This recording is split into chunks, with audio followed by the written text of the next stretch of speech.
question number 3. So 120 milliliter sample of 0.090 molar calcium. You know me, the first thing I'm going to do is I'm going to say that's 0.120. 0 liters times 0.090 mole per liter. And that will give me an answer of 0.0108 mole. It's titrated with 0.09 mole per liter EDTA at pH of 9. So the value for the log of K of Kf, which is the formation constant, for the equilibrium formation constant for calcium EDTA complex is 10.65. So they tell you the log of it.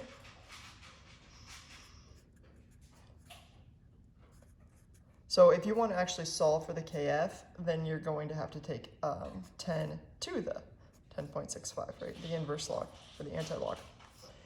And then it says, what is the Kf prime, or blah, blah, blah, blah, sorry, the fraction of EDTA in the Y4 negative form, and then it tells you this is the fraction coefficient is 0.041 at pH 9. So let's talk about what the heck this means. And then we'll get into the rest.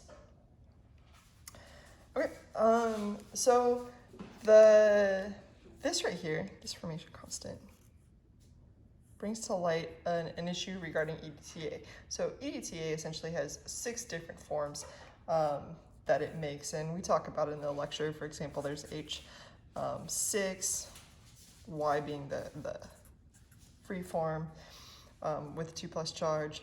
There's like H5, you can take a proton away. Y plus, there's H4, Y, yada, yada, yada, et cetera, et cetera. So,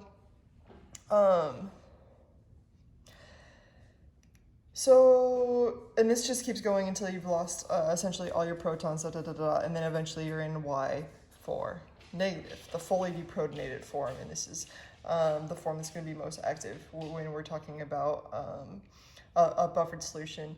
So I'm trying to think of the best way to explain it. So the alpha here is essentially saying, hey, if you add up all of these concentrations that this EDTA is in, what percent of all those is going to be the one that's actually going to be doing the work? And to figure that out, all you do is, well, first it's known at a buffer at a certain pH, so depending on the pH, it's going to be a varied amount. But at a pH of 9, we're going to have the alpha Y4 negative, which is actually equal to the concentration of the Y4 negative over all those forms of EDTA we just talked about. And it tells you that that equals 0.041. What does that mean? Well, it tells you that 4% of all that EDTA is going to be in the form of the one that we're interested in. So right away, we know that even though the equilibrium constant for this particular thing is this,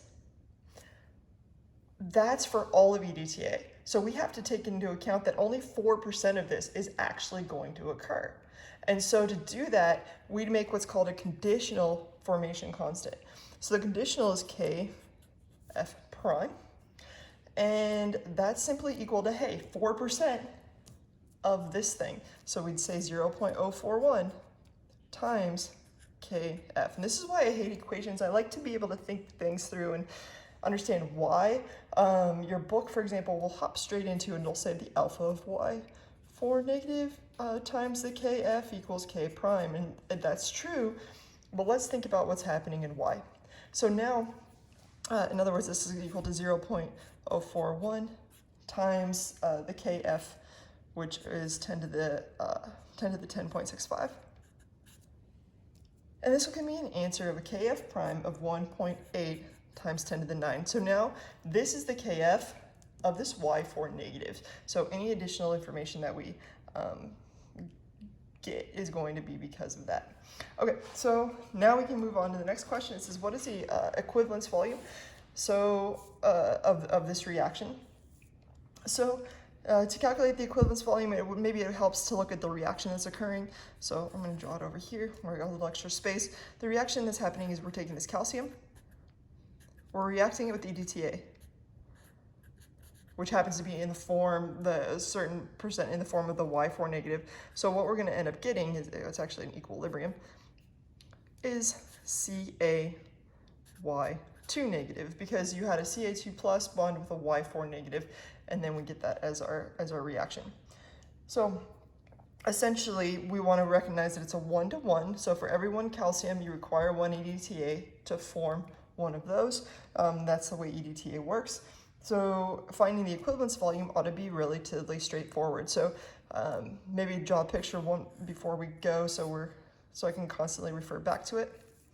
What's happening is in this solution right here, you've got 120 milliliters of this 0.090 calcium, and you're titrating it with EDTA. So the equivalence volume is going to happen where moles of calcium equals moles of EDTA, just like any other kind of equivalence, so stoichiometrically. So let's go ahead and start with the moles of calcium. We know that there's 0.0108 mole of the calcium. We know for every mole of calcium, we require a mole of EDTA, right? And we know the concentration of the EDTA here is 0.090. So we know that there's 0.090 mole. Let me add one extra zero. Nope, just kidding. It's only got 2 sig figs. 0.090 mole of EDTA per liter of the EDTA.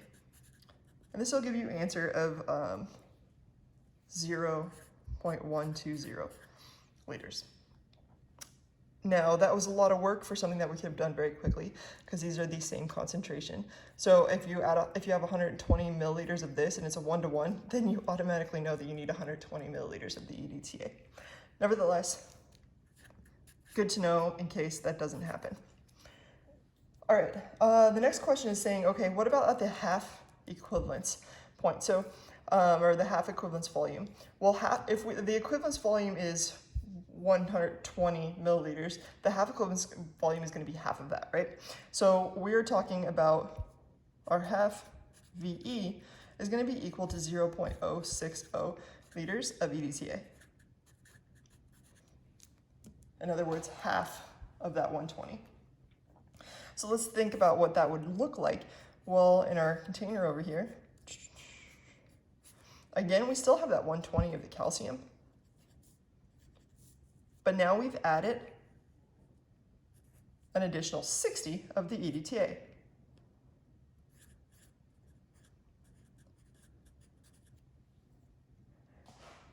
And we're looking to see what the concentration of calcium would be at this point right here. So the way I like to look at things a lot of times is in moles. We'll use concentration for the next couple just because it makes it easy when you're using an equilibrium constant. But here, let's just look at moles. So again, the reaction is calcium 2 plus EDTA,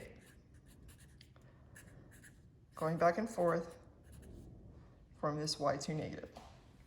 Well, at the half equivalence volume, our calcium here, we had 0.0108 mole of calcium. Our EDTA, we added 60 milliliters. We know that in a liter there's 0.090 mole. And I'll do it just for fun. Well, actually I can just look at it. It should be half of this, or 0054 mole. So when we've added 60 milliliters here, we've also added 0.0054 mole. So 0.00. We're going to assume anything that can react will. So we're going to lose minus 0.0054 minus 0.0054. We can add it over here. It's not asking about this one. And at half equivalence, all the EDTA gets used up, and we have 0.0054 mole of the calcium. But the question is calcium concentration. So if we have this many moles, the next question is, well, how many liters is that mole in? Well, if you add the 60 plus the 120, you get 0.180 liters. So if we take this 0.0054 of calcium, divide it by that 0.180 liters.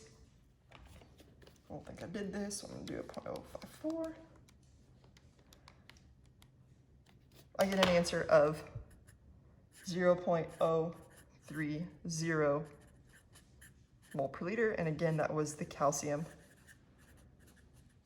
concentration. All right, so hopefully so far, this is making some sense.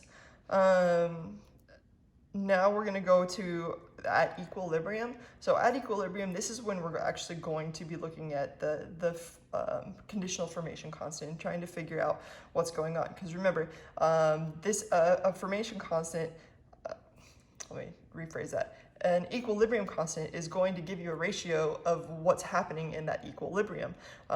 We have a pretty big one. It's 10 to the 9, which is telling you there's more products than reactants because equilibrium is products over reactants. So nevertheless, that doesn't mean that everything's all gone one way. It's an equilibrium. So if you need help, I suggest going back and reviewing some of that in either Gen Chem 2 material or reach out to me. I'm happy to provide you some information. Okay, so in this next one here,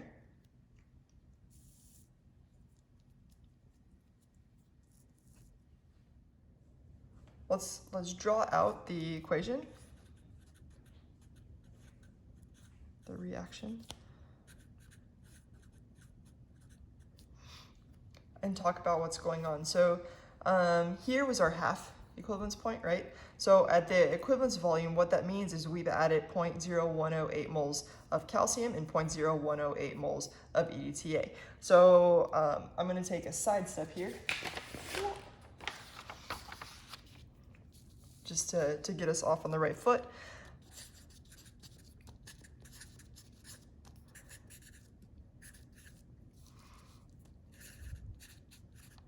If we started off with 0.108 or 0.0108, 0.0108, we would have lost that. And then over here, gained 0.0108, right? But these are moles that we're talking about from our initial moles that we calculated up here. And we're gonna want it to start in concentration anytime we're gonna use this K. So this is this many moles, but let's talk about how many liters were in there. At the equivalence volume, you already remember had 0.120 liters in here. At the equivalence volume, you also added 0.120 liters of the EDTA. So this is calcium, EDTA. And so you now have a total of 0.240 liters. So 0.120 times 2 equals 0.240 liters. Again, you're just adding those up. And so our CAY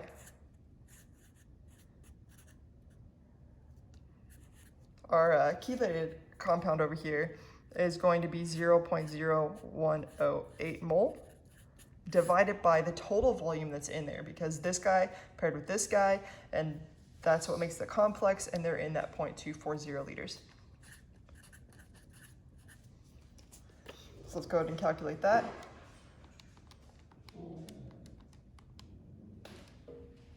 And I get an answer of 0.0450 mole per liter. Okay, so at the equivalence volume, this is going to be our start. So, and then we're going to be losing some back into the previous form. So we got 0.0450 mole per liter is what we're starting with. And then again, if we're going to lose a certain amount of X, because this is at equilibrium, and we're going to gain X here and gain X here, we know that this is equal to the formation constant over here, which we have to make sure we're using the conditional one, which takes into account only that Y4 minus form. And we should already know it's products divided by reactants, so I'm not going to go through that. We got 0.0450 minus x divided by x squared. We can go ahead and assume x is small. If you don't, well then I hope you feel like doing the quadratic equation. And let's go ahead and figure this out. 1.8 times 10 to the 9. Cool. So 0.045 divided by that. Sorry, I'm talking out loud. I guess that's probably really weird to listen to. Hopefully you're saying the same thing.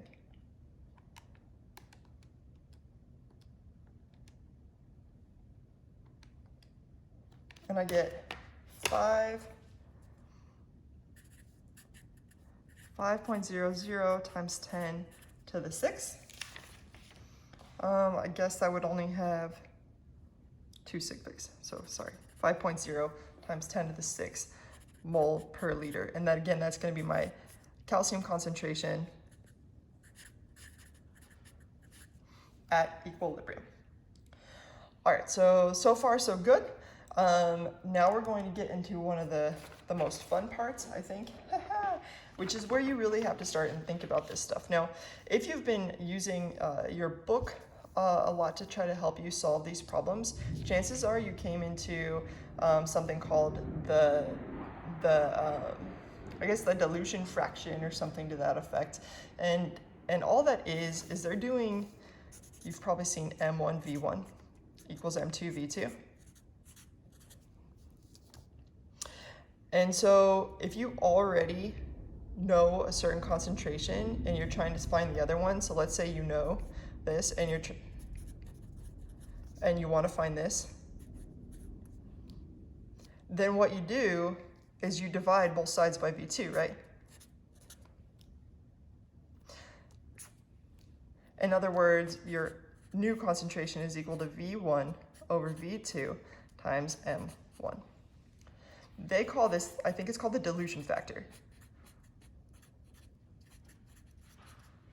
which to me, again, is just adding an additional equation of something that you should already maybe understand. And I don't even like M1V1 equals M2V2, because any concentration times a volume gives you moles, and any concentration times another volume gives you other mole, and mole equal mole, and you can figure it out that way. So I only throw this little plug in there in case you run into something in there and they've got a dilution factor of like 0.1 over 2.1. You're like, what is going on? This is why. All right, so skipping dilution factor. Let's look at what's actually occurring. So at 1.1 volume, equivalence volume, what that's saying, if you remember, one equivalence volume is equal to 120. Plus it then adds another 10%. That's what that 0.1 is. 0.1 of 120 is 12. In other words, 1.1 equivalence volume is 132 milliliters. So in this solution, let's draw a picture. You got calcium, it's got 120. You add 132 of this EDTA into there. So you now have a total of 132 plus 120 is 252 milliliters, or 0.252 liters, if you will. Okay, so this is what it's saying. You've added all this. Now keep in mind the first 120 to 120, for the vast majority of it reacted, right? And we were able to come up with this number, assuming that under those circumstances. Now, if we go ahead and assume that we added extra EDTA, which it says we added 10% extra EDTA, we have to take that into account. So let's go ahead and write a reaction again and figure out what each one is, and then we can use, again, the conditional formation constant to figure out calcium.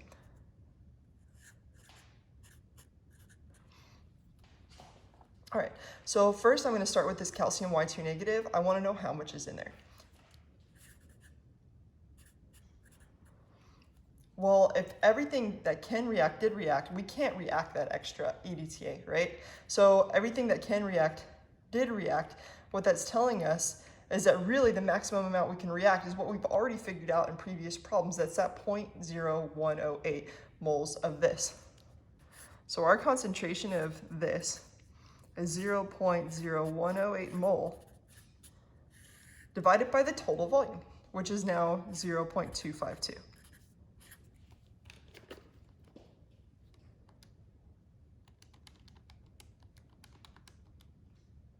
I get an answer of 0.0429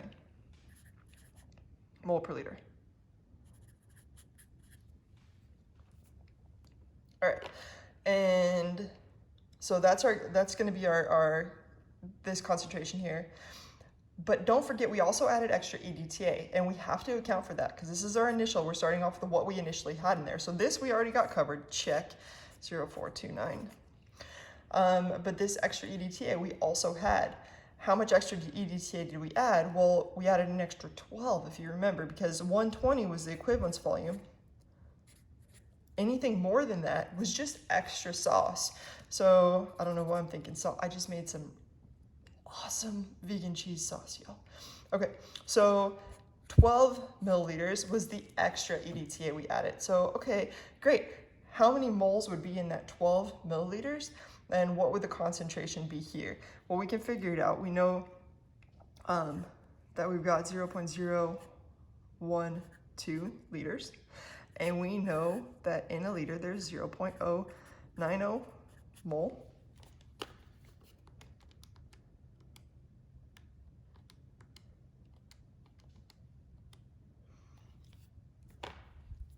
And we figure out that this is 0.000. This is tricky. 0.00108. That makes sense, actually. Mole of EDTA. So this is the extra EDTA we have. But again, we want to work in concentration, so mole per liter. We have this amount of moles all in that 0.252 liters.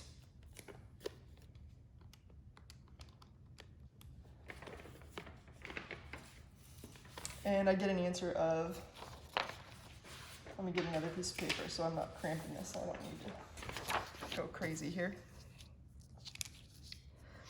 And I get an answer of 0.00429 mole per liter. And again, that's EDTA. And we discovered that by looking at the excess EDTA that we had in there. Whew. Okay, so again, step number one, we had to figure out how much calcium complex was in there. Step number two, we had to figure out how much extra EDTA we had in there, 0.00429. Be careful, this has 2 zeros, this is 1 0, don't get those messed up. That would be something I would absolutely positively do. So our change here is going to be, we're gonna lose something from here, we're gonna gain it here, and we're gonna gain it here. Remember, we're looking for calcium, so we're gonna try to solve for that X. At equilibrium, then of course we have X 0.00429 plus X 0.0429 minus X.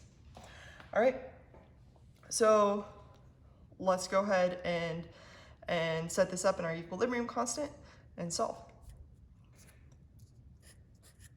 Our conditional formation constant was 1.8 times 10 to the 9. We set that equal to our products over our reactants.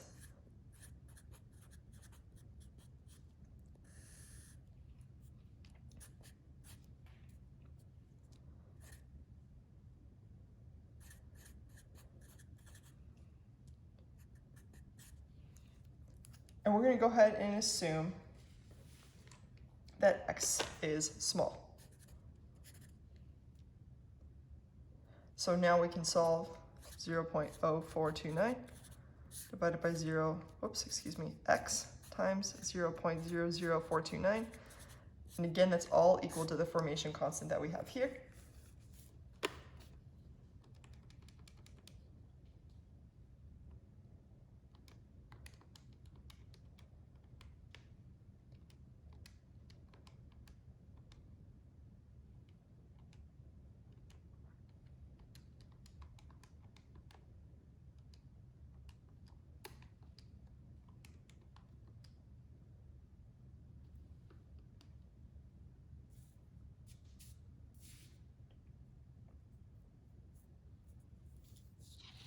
I get an answer of 5.6 times 10 to the negative 9 mole per liter. Being equal to X at equilibrium is our calcium concentration. So our Ca2 plus is gonna be that right there. Woo. So